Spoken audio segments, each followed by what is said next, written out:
Well, hi there. I am Andrea Watkins, and if you're listening to this while juggling 3 patient calls, checking in a couple patients, taking a payment, selling skincare, and trying to catch your doctor in between procedures, you might be working in an aesthetic practice.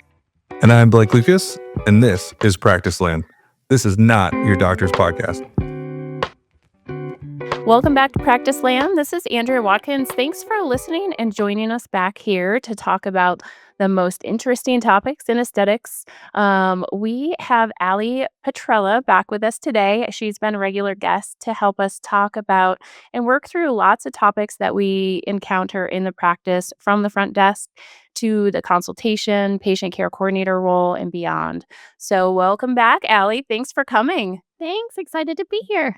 Awesome. So today we have a very fun topic that we're going to talk about, and that is dealing with difficult patients. Alli, if you had to guess, what would you say is probably the average percentage of patients that are just difficult people? Everywhere they go in the world, they're always going to have this kind of gray cloud. I think of that little Care Bear with this thunderstorm on his belly. How much do we really run into that? I would probably say like 50-50 on the front end of the patient experience in an average aesthetic practice, just because it's such a vulnerable environment. So people are already a little bit edgy coming into the conversation and a little sensitive. So it is very easy to get emotions involved. So we do run into that kind of often if we don't handle things properly with them. Right out of the gate, what do you think is your most difficult patient story? If I were to ask you, what happened? What kind of left a brand on your brain of something that you encountered with the patient? Thinking back, nothing sticks out to me specifically, but I would just say in general, it occurred most often with women that were wanting just a breast augmentation and they really needed a breast lift and augmentation. Those seemed to be the most challenging prospects in conversations because there's a lot of pushback around feeling like you need the lift as well. And when that conversation's not handled properly on the front end, it can definitely snowball very quickly. Do you have one that you can think of specifically?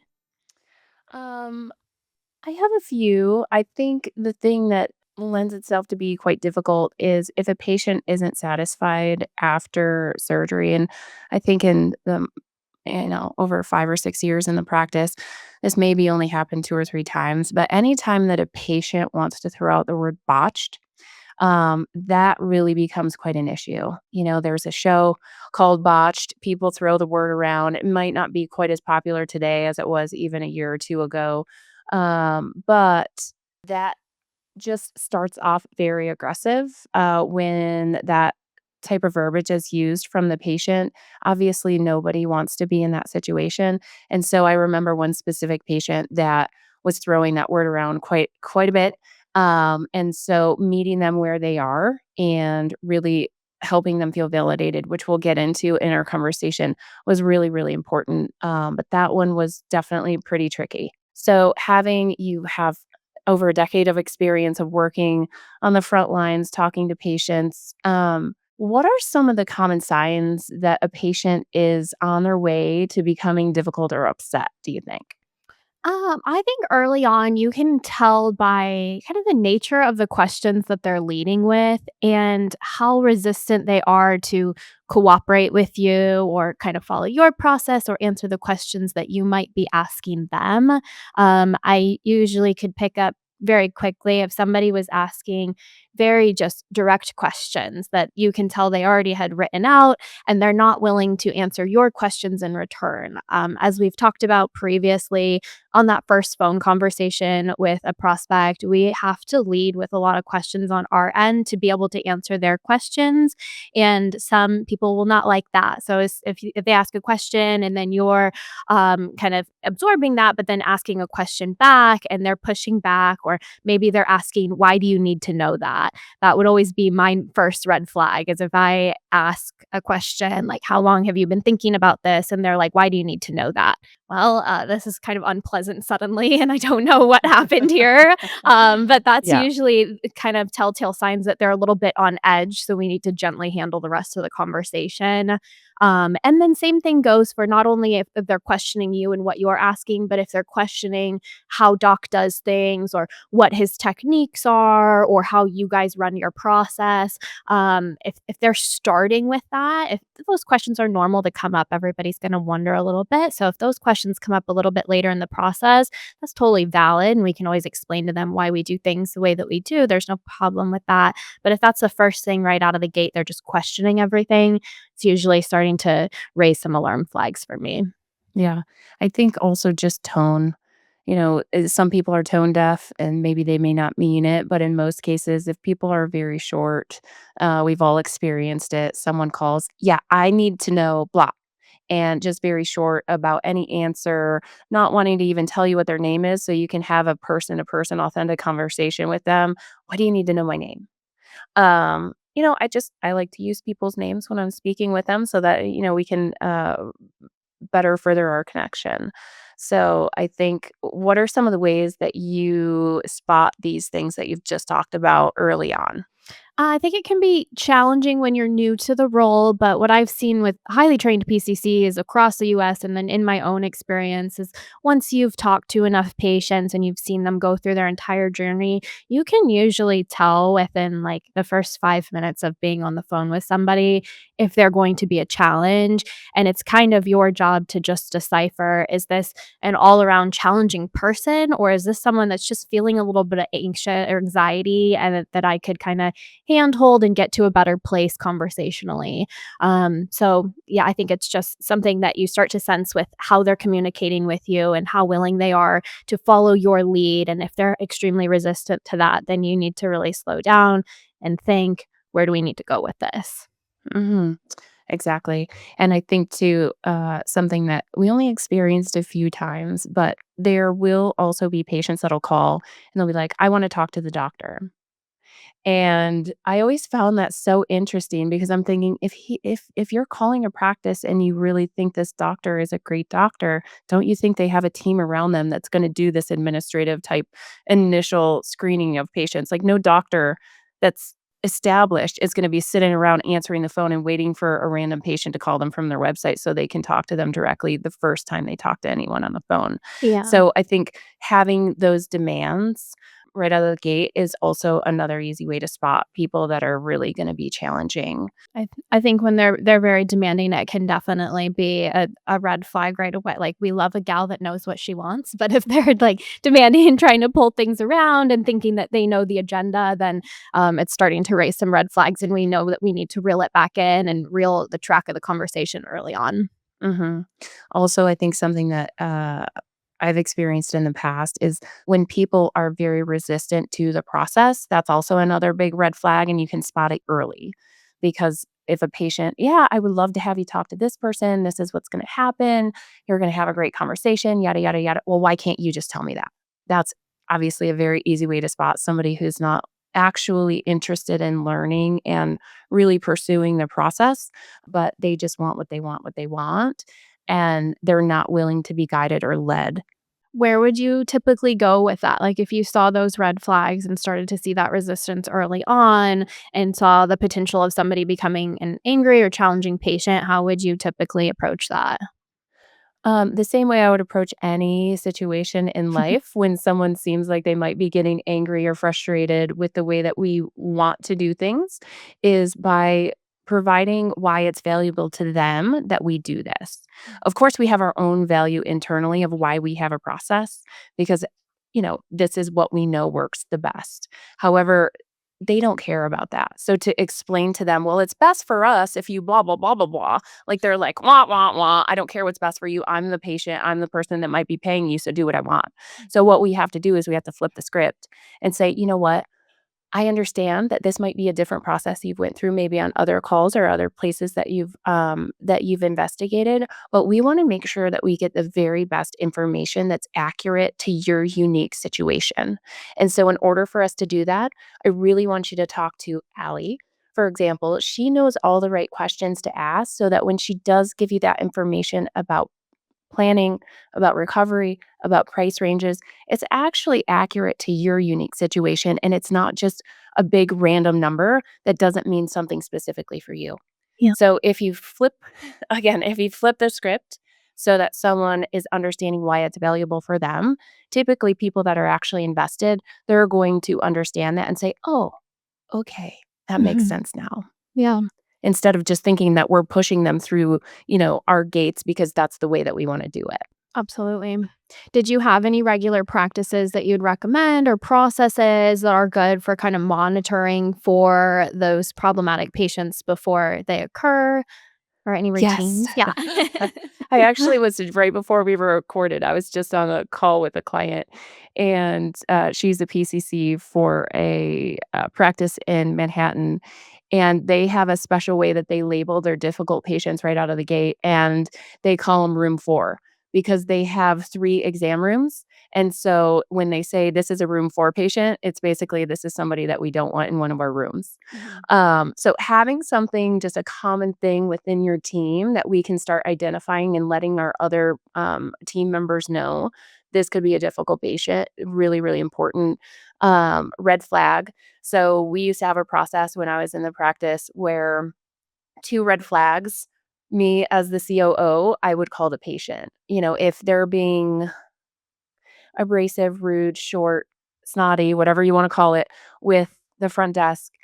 Um, Maybe then they do get transferred over, they talk to a PCC, and multiple people have shown concern, no matter what part of the process, or initial intake, even if we're at pre-op, we're going through this process. If it's really, a situation where we really don't think that we can meet the goals of the patient, they're always unhappy, they're very short and rude with our patients, we had a process established where we have a conversation to see, is this even worth us going forward with?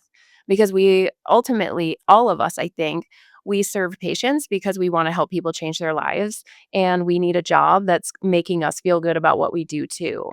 So, Mhm. if we're already setting ourselves up into a situation where patients aren't happy, that's not good for anybody. So, sometimes you have to have that call and figure out, do we need to break up, or do we need to just somehow come to terms with how we're gonna move forward respectfully for Mhm. everybody? Yeah. Absolutely. What kinds of tools were really helpful for you? I mean, you were front desk manager, you were a PCC, you were a lead PCC, you had a lot of sales and administrative team members under you. How did you support them when maybe they were having some of these interactions and really coach them up on how to not take it personally or to get through some of those interactions?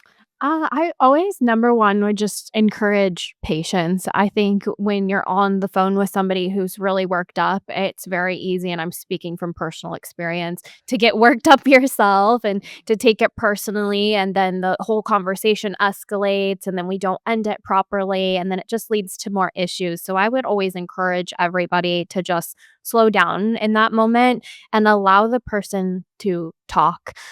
So oftentimes when a patient's really worked up, they're telling us something and we're very quickly trying to find a solution so that we could de-escalate as quickly as possible, but give them the full space. A lot of the times that's the number one thing they want is they want to be heard and they want you to understand that what happened is an issue in their eyes. So give them the full space to completely explain everything, and validate that you're hearing them and that like return to them what they said to you so that they know you're listening and you're driving with them and you're trying to find a solution. And always explain, just like you said earlier, explain the why behind the what. So if it's something that they're upset about procedurally, this is why we do this. I understand why you're frustrated right now, and this is exactly why we do this. It's for your benefit, because those policies and those procedures that practices put in place are for the patient's patient's best interest and for the team and the surgeon.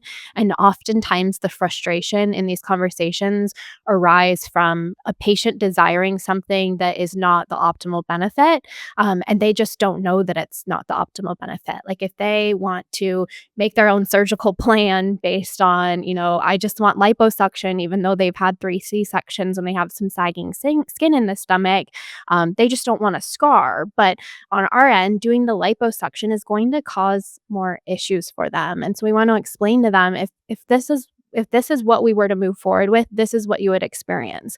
We want the best outcome for you. And so this is why we do things this way. This is why we're recommending this, because doc doesn't want you to walk around with XYZ and he doesn't want you to be unhappy with your results. So explaining to them, because once they see why you do things the way you do, they'll very much slow down. They'll appreciate that you're educated and that you're taking the time to understand them and that you want the best outcome for them. Mhm. Absolutely. Have you ever been in one of those situations and you feel, like, personally attacked, where All the somebody's been so time. This because you'd always take it personally. No, yeah, it's hard not to when you really do care about what you do and you care about the people you're working with. What are some of the lessons that you've learned in interactions and coaching and everything as you've grown as a professional as well, learning how to really not take these attacks into your own heart It's as a so personal attack? easy to take it personally because they often choose very powerful words that, like, they'll make direct threats at you and they make it personal. And so it's very hard to just like hear something like that and let it roll off your shoulder. Anyone that's listening to this podcast has probably received those types of hurtful words on a phone call with a disgruntled patient and they know how that feels. So I think that number one, it's just self confidence in your own self, just completely outside of this phone call, outside of this job, outside of everything, just being firm in yourself. And also knowing that this person doesn't know you. More often than not, these types of words are going to come from somebody who it's their first time calling in and they're just upset about something in their personal life. So this person has no idea who you are. This person doesn't know the type of person that you are. So always just remembering that, and it's knowing that they're not, though their words seem directed towards you, it's not meant to tear you down in that way. My number one recommendation, I'm such like a let's get outside and get some sunshine person. So I always say take a walk, and hopefully you have a leader in your practice that understands the type of situation you're in and understands the weight of something like that and is able to provide you with the right words. I was very lucky to have you as a leader in the practice. So when something like that would happen, you could validate what I was feeling while at the same time being like, okay, like in a nice way, don't be a crybaby. It's not meant for you to take personally. Like, put your I big think girl I panties actually yeah, on. I think I actually use those words is, Yes.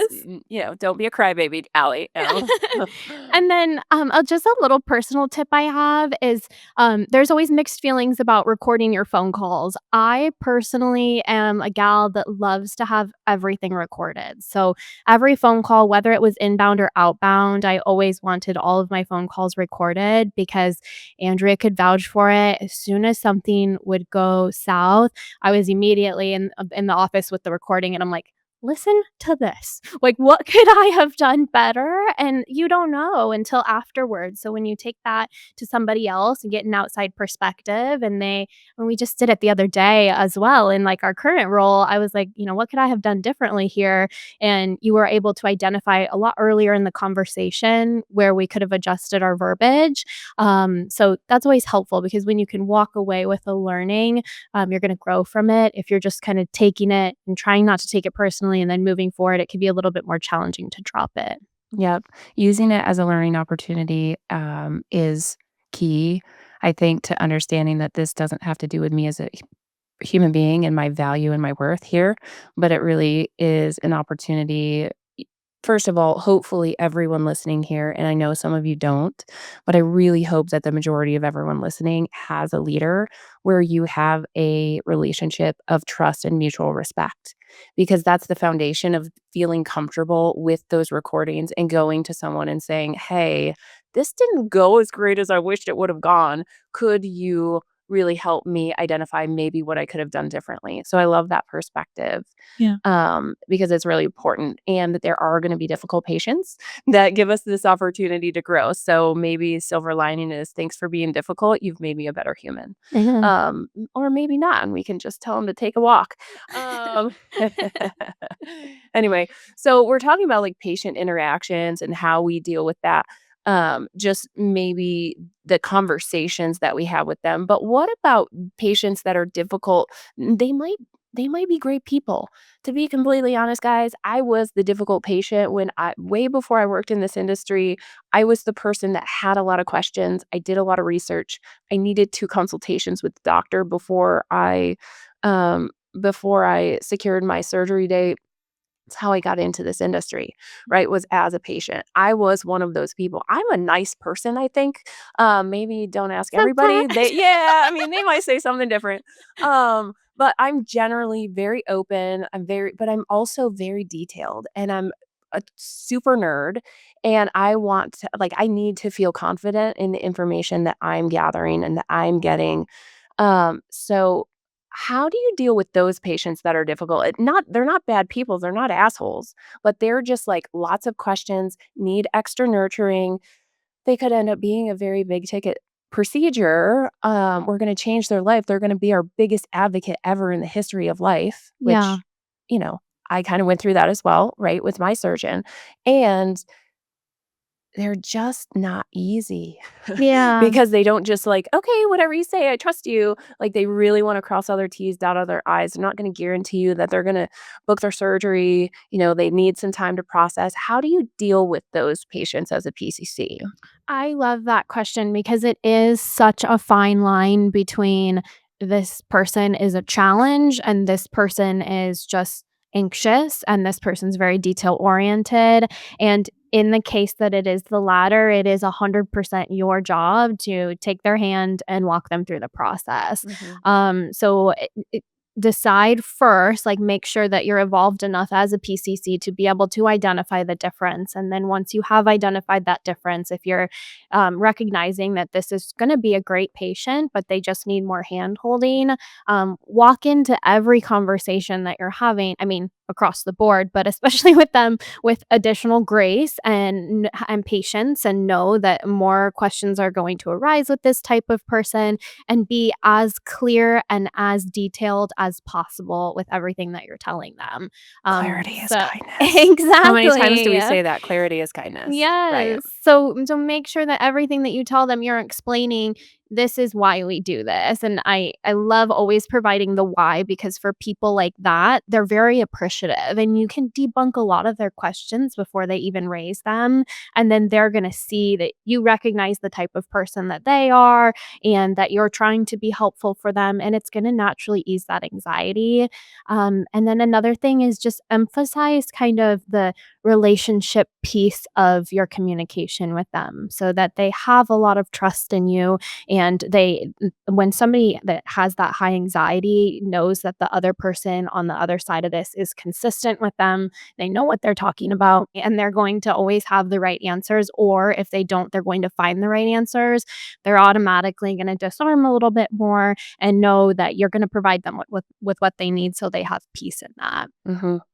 This just as you were talking through all of this, it just reiterates what an important role a patient concierge liaison at the front and this patient care coordinator role is in a aesthetic practice. Like, not only do you need to know about the procedures and how they work and what the preparation is and what the recovery is and all these type of things, you also have to have emotional intelligence and be able to read people and be able to experience the process through their eyes so that you can meet them where they are and really hold up any loose ends of anxiety, like you were saying, or any Mhm. issues that they're having. So it's not just about this transaction of this is what we do, this is how much it is, this is how much downtime you have. It's really who are they as a human being? How do we connect with them and meet them where they are and appreciate whatever barriers or anxieties they may have? And in that PCC role, the very best of you that are doing that on a day and day basis, which I have the absolute honor to work with dozens of these ladies across the nation, they are the people that are connecting and able to identify and really not feed into the anxieties, but understand them so that Mhm. they can then help the patients work through them as they're going through this really big life changing decision. Yeah. Do you have any stories specifically of strategies that you've used to de escalate a situation with a patient?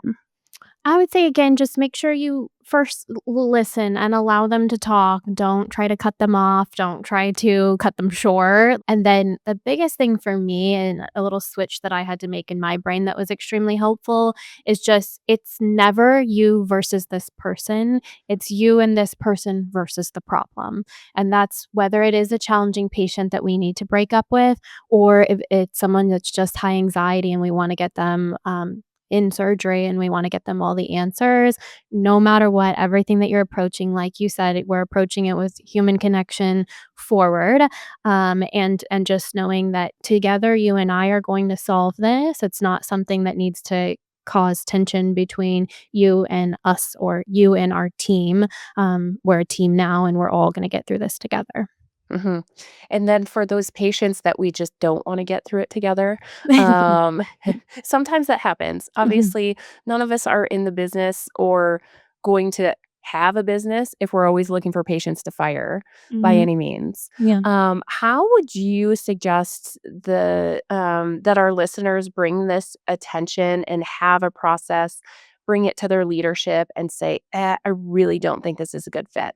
Make sure you have as much detail as possible as you're approaching your leader. You don't wanna just come to your leader and be like, "I "Nah, don't this." like this girl." Yeah, "This person doesn't feel like a good fit." Because first of all, not a valid reason to get rid of somebody. Like, you need to have actual reason for why this person's not a good fit. So, that goes way back to making sure you're notating everything that you're doing, so when these red flags are occurring multiple times, you have a track record to be able to present. So have all your ducks in a row and then come to your leader and say, hey, this person inquired for XYZ. I don't feel like they're a good fit for this practice or this procedure or whatever it is that's kind of striking them out. And here's exactly why. Do you have any feedback? If not, I think we should end this relationship. And I don't know, because you're the one that sits in that chair, if there's anything additional you would expect. And then furthermore, what do you do with that when somebody does bring that to you? And what are kind of your next steps? Yeah, great question. So, what's absolutely critical is exactly what you just said, is that we need written documentation of why this person may not be a good fit for the practice because again, we stay in business. Most of us are completely fee for service by serving patients and by completing procedures and generating revenue. So, from the business side, it's not like we're just like, we don't want to work. We're just going to fire these patients left and right. From a leadership standpoint, definitely need you to bring more than just one instance of why you don't think this patient is a good fit. So, whether it's more than one instance in experience that you had personally with them, for me, I prefer if it's more than one person, that has had not great experiences, and you all work Mhm. together, so you kinda know, Mhm. "Oh, here comes Susie. Uh-oh. Wonder how this is gonna go today. She's coming in for pre-op. Everybody brace themselves." Like, if that's the way that we're feeling about this, you know, obviously bring all that information, and as I kind of alluded to earlier, the small handful of patients that we would have every few years that were like this, the way I handled it, that I think actually worked really well, was just for me to have a conversation with the patient. If they were in office, I would prefer to do it face to face or just go in the exam room, sit down, be really warm and friendly, feel out the energy, start asking some questions about really like what their goals are, how they found out about us, reiterate a lot of stuff that you had spoken with them, and just try and figure out, are they happy to be here? Do they have realistic or unrealistic expectations? Because that's really what we're trying to combat at the end of the day, is do people have realistic expectations about the process and the outcome? Because if they don't, we're setting everybody up for failure. So if you go through this conversation and you see like, oh, there are some red flags, they think that they're going to look like Jennifer Aniston when they walk out of here, and I mean, even after surgery, for most of us, that's just not going to be realistic.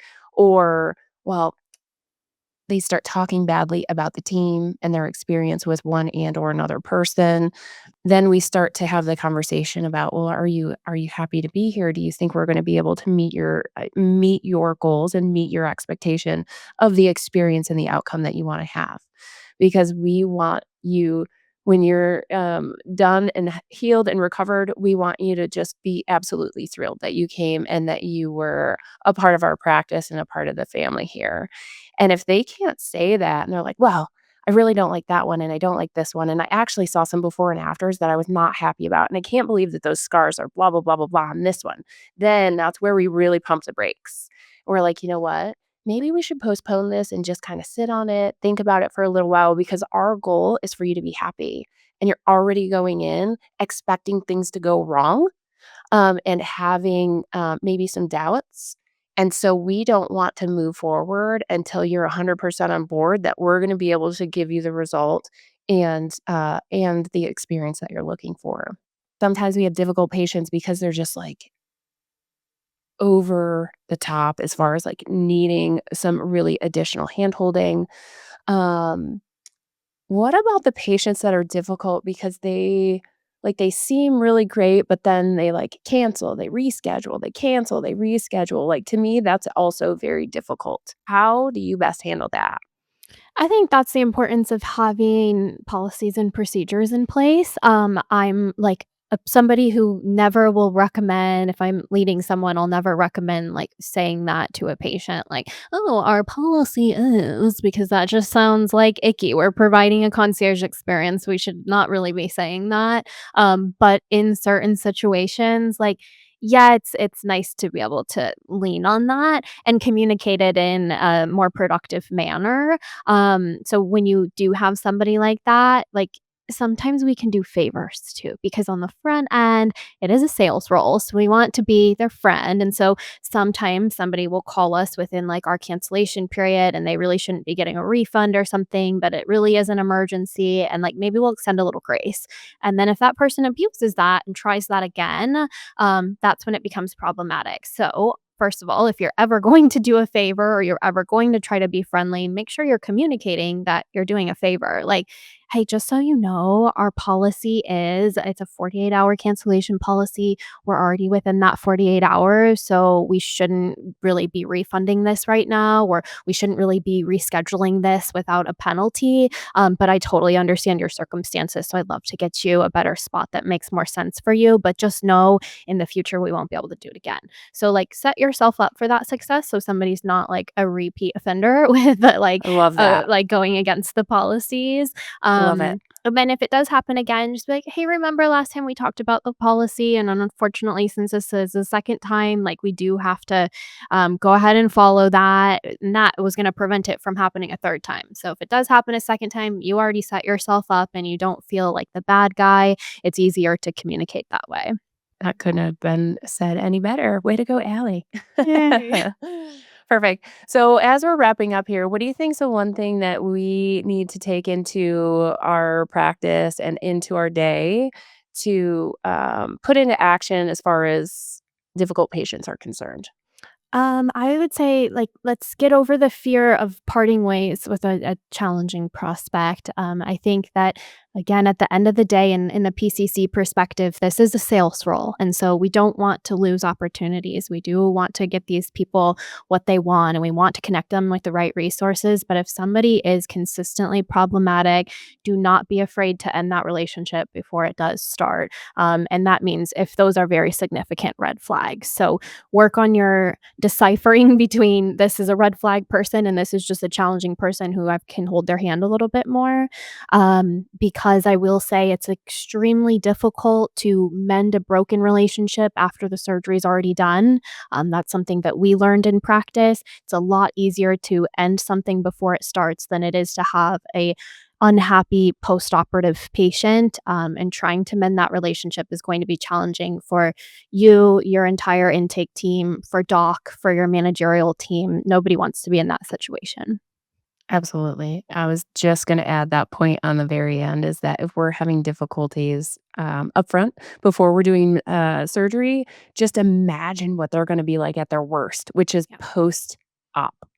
Post-op, people feel like shit. They look like shit. They're wondering, like, truly, I mean, you're wondering, like, what the heck did I do to myself? You go through an emotional roller coaster post-operatively. I've been through plenty of them. Like, I get it. And we give grace, and that's why nurses are incredible, because they literally help people at their very worst. When Mhm. we are feeling our worst, we're mentally, emotionally, physically drained.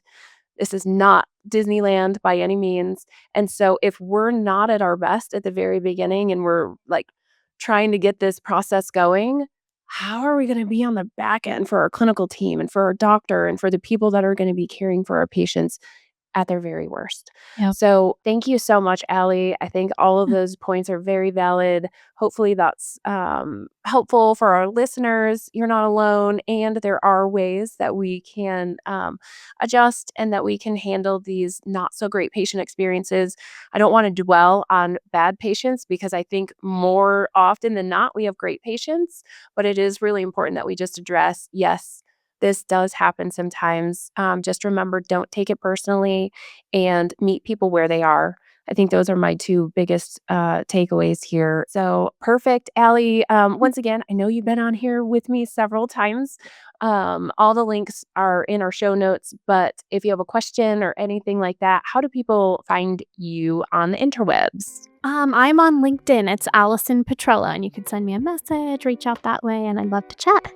Perfect. Thank you so much. And if you guys, as listeners, if you have questions or you have like a sticky patient situation you went through and you want some feedback, even if you have calls, like Allie and I do this all day, every day, Mhm. as far as helping coach people up and through some of these situations. So feel free to send them to us through our website, which is practicelandpodcast.com, and we'll be more than happy to reach out and help you personally too. Thanks so much. Got a wild customer service story or a sticky patient situation? Send us a message or voicemail. If your tale makes it into our She Did What segment, we'll send a thank you gift you'll actually love. Promise, no cheap swag here. Are you one of us? Subscribe for new episode notifications and more at practicelandpodcast.com. New episodes drop weekly on YouTube and everywhere you can listen to podcasts.